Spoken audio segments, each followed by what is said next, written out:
To auscultate the posterior thorax, begin at the apices and proceed downward, moving systematically from side to side and comparing the sounds in symmetrical areas.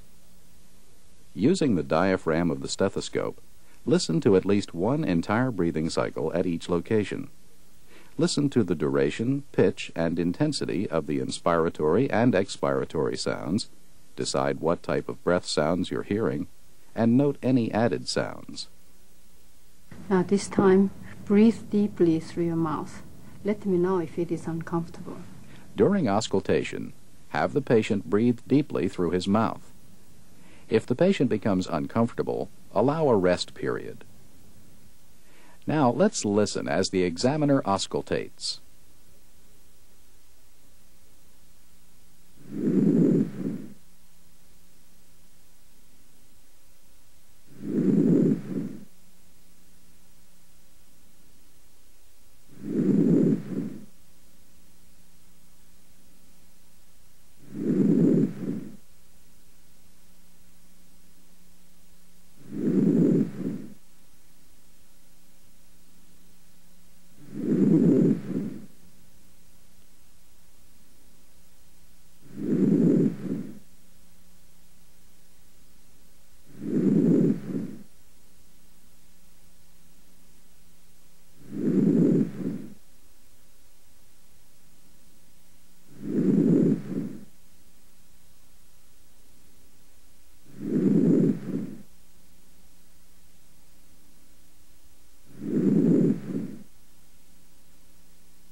If you hear bronchial or bronchobasicular breath sounds where they should not be, listen for transmitted voice sounds. Now I want to say 99, please. While auscultating the chest, ask the patient to say 99. 99. Voice sounds that are louder and clearer than normal are called bronchophony.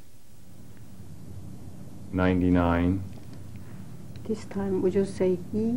Then have the patient say E. E. When E sounds like A and has a nasal quality, egophony is present. E. E.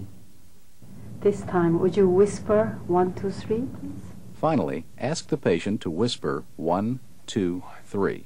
2, 3. When these sounds are louder and clearer than normal, whispered pectoriloquy is present. All these changes in voice sounds suggest the air-filled lung has become airless.